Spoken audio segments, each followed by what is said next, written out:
Company के लोग ही higher करते हैं, उनके माध्यम से लहू-लुहान किया जाता है उस सरजमी को। और आज उस लहू-लुहान की कीमत एक काबिल एक जाबाज अफसर को घायल होकर चुकानी पड़ रही है। ये बहुत ही दुर्भाग्य का विषय है। इसीलिए मैं प्रेस के माध्यम से पूरे यहाँ आईजी डीआईजी महोदय भी आए हैं, यानी उत्तरी छोटा नागपुर रेंज के सभी बड़े पदाधिकारी हैं पुलिस के, तो मैं उनको स्पष्ट कहूंगा कि यही अफसर है।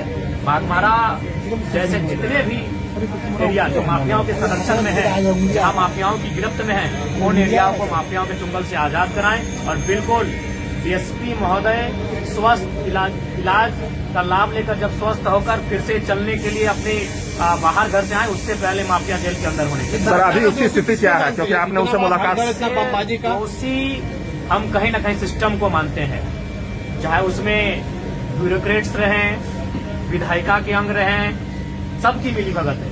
हो सके बिल्कुल जो सिस्टम में जो भारत का लोकतांत्रिक सिस्टम है, उस सिस्टम को हम दोषी मानते हैं। उस सिस्टम में इतनी ताकत नहीं है कि माफियाओं का मुकाबला कर सके। आज माफियाओं का मनोबल इतना बढ़ गया है कि एसडीपीओ को पत्थर से मार रहे हैं। ये बहुत दुर्भाग्य विषय है, ये निंदनीय विषय है। सत्ता पक्ष का आदमी लग रहा हो। देखिए, ये तो आप भी जानते हैं पत्रकार बंधु, आपसे कोई चीज छुपी नहीं है।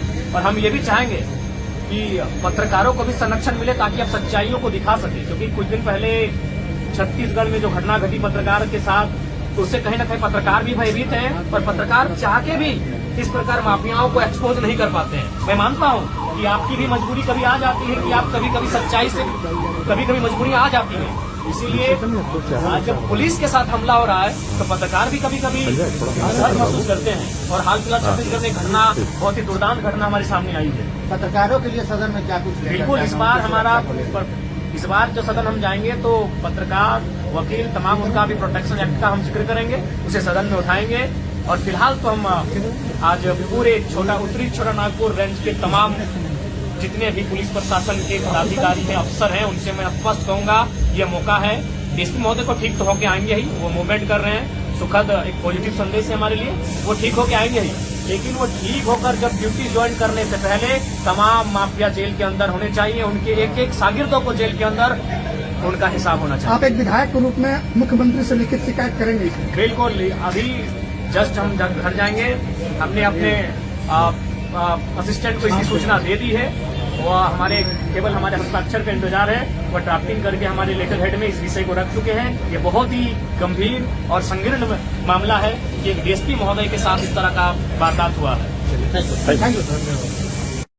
आज बागमारा में सबसे पहले तो आप सभी से भी कहेंगे कि आप तमाम पत्रकार बंधु के साथ साथ तमाम धनबादवासी डीएसपी एसडीपीओ महोदय के लिए प्रार्थना करें। हालांकि उनसे मिले, उनका बॉडी मूवमेंट कर रहा है और ये सुखद संदेश है। फिर भी हम चाहेंगे सभी उनके लिए प्रार्थनाएं करें, उनके लिए दुआ करें, उन्हें कुछ ना हो। और इस अवस्था में, इस घड़ी में एज ए असेंबली का मेंबर होने के नाते, इस राज्य का निवासी होने के नाते मैं पुलिस महकमा के साथ, पुलिस परिवार के साथ खड़ा हूं। और मैं भी प्रार्थना करता हूं, मैं भी दुआएं करता हूं कि डीएसपी महोदय आदरणीय बड़े भाई पुरुषोत्तम सिंह जी शीघ्र स्वस्थ होकर हमारे बीच उपस्थित होंगे। इसके बारे में क्या देखिए, इसकी हम भर्त्सना करते हैं और बिल्कुल ये बहुत ही निंदा और संवैधानिक है कि आज कोयला चोरों का, कोयला माफियाओं का मनोबल इतना बड़ा है तो प्रशासन को भी तुच्छ समझ रहे हैं। और आज प्रशासन के पास भी, पुलिस के पास भी एक अच्छा मौका है बागमारा से माफियाओं के गुंडों को खदेड़ने का और बागमारा को एक शांत बागमारा बनाने का एक अच्छा अवसर है। बीसीसीएल के कई ऐसे इलाके हैं जहां आउटसोर्सिंग चल रही है, वहां रैयतों के साथ जो है बिल्कुल ये बहुत ही असंवैधानिक विषय है। रैयत जब अपना हक मांगने के लिए जाते हैं तो कुछ गुंडे, जिनको शायद इनडायरेक्ट रूप से संवैधानिक पदों पे जो लोग आसीन है, डीएसपी रैंक के व्यक्ति पर पत्थरबाजी कर रहे हैं।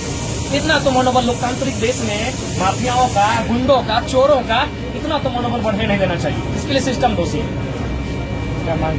हम सबसे पहले तो अभी हम मुख्यमंत्री को, गृह विभाग मुख्यमंत्री के पास है, हम मुख्यमंत्री को भी चिट्ठी लिख रहे हैं कि इस मामले की उच्च स्तरीय जांच हो और एक भी बड़ा से छोटा माफिया बागमारा के साथ साथ धनबाद की धरती में ना दिखे। बहुत ही शर्मनाक विषय है कि माफियाओं का मनोबल। हम पहली बात तो कि हम लोग सीखते नहीं है। कुछ दिन पहले कुछ सीओ पे बालू माफियाओं ने हमला किया था, क्योंकि सीओ महोदय को चोट नहीं लगा, वो न्यूज नहीं बना। आज डीएसपी महोदय जख्मी हो गए, आज सभी लोग, सभी प्रशासन के लोग यहाँ उठ के आए। अगर यही सीओ महोदय के पर जब हमला हुआ था बालू माफियाओं के द्वारा, अगर वहाँ सिस्टम अलर्ट हो जाता, अगर वहाँ पुलिस प्रशासन का महकमा अलर्ट होकर माफियाओं के खिलाफ अभियान चलाता, तो आज हमें ये दिन देखना नहीं पड़ता। अगर आज इन घटनाओं से हम लोग नहीं चेतते हैं, असंवैधानिक लोगों पर नियंत्रण नहीं लगाते हैं, माफियाओं के मनोबल को नहीं कुचला जाता है, तो आज बड़े भाई पुरुषोत्तम सिंह जी आज जख्मी हुए हैं, कल कोई और जख्मी हो सकता है। बहुत ही दुर्भाग्य का विषय है। हाँ, पुनः कहेंगे आदरणीय डीएसपी महोदय के स्वास्थ्य की कामना करते हैं और तमाम बागमारा वासी, धनबाद वासी, राज्यवासी जो में आज इस खबर को सुनेंगे, वो कम से कम 30 सेकंड ही सही उनके लिए प्रार्थना करेंगे कि वो स्वस्थ होकर आए। धन्यवाद।